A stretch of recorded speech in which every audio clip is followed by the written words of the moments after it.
Hi, my name's Katie, and this is my Bed 100 poster presentation on Benjamin Bloom. Benjamin Bloom was an American education psychologist and creator of the Bloom's taxonomy. Bloom was born on the 21st of February 1913 in Lansford, Pennsylvania.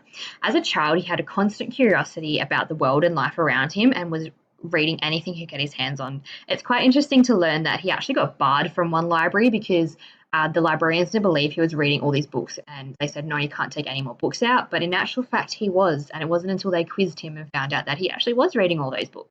He was a very avid and thorough researcher. From his childhood right up until his death in 1999 at the age of 86, surrounded by his family in Chicago. Bloom completed his bachelor's and master's at the Pennsylvania State University in 1935. He then went on to complete a PhD in education at the University of Chicago in 1942. Bloom sat on the Board of Examiners for the University of Chicago from 1940 until 1943, and then from 1943 till 1959 he became a university examiner. Some of Bloom's achievements over his life was that in 1970, Bloom was honoured by becoming a Charles H. Swift Distinguished Professor at the University of Chicago, and that is quite a prestigious ranking or award for a professor at the University of Chicago.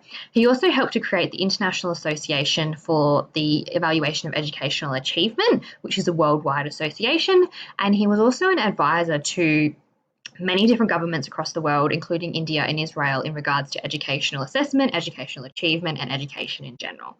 Bloom's main contribution to education is that he reinforced the idea and the importance of analysing and evaluating information as opposed to remembering facts and figures and rote learning. So basically what he was saying is that it is important to have a greater subject, a depth of the subject matter, as opposed to just saying facts and figures, because anyone can do that. Just saying facts and figures, doesn't necessarily mean you know about it. It just means you remembered them. So in order to know something, you need to have a greater understanding before you can rattle off those facts and figures. And he did that with his Bloom's taxonomy of educational objectives. The taxonomy was widely known for creating a more holistic approach to education, and it is a multi-tiered model, and it was first published in 1956 after 8 years of work. Now, there were a few different contributors to the Bloom's taxonomy, but it was mainly Bloom that released the first publication in 1956, hence why it is named after him. There are 3 different domains: affective, psychomotive, and cognitive, and it is seen as a stairway or a stepping stone approach. So you can't go into the next level until you've achieved the bottom one. It is used across the board by teachers still to this day to help to create targets and outcomes for their students to achieve, to assess their level of understanding of a subject matter. So they're not assessing the subject matter in this way. They want to figure out what their students know about the subject matter, and that's where Bloom's taxonomy comes into it. Now, there are a few different levels in Bloom's taxonomy, and I'm not going to go into all of them because that would take a long time because it's quite an in-depth model or theory. But you've got knowledge, comprehension, application, analysis, synthesis, and evaluation. Now, knowledge is your base level, and that's just the facts and figures and prior knowledge that you already know about a subject matter. And it's important to choose what's appropriate and not appropriate when it comes to learning a new subject matter.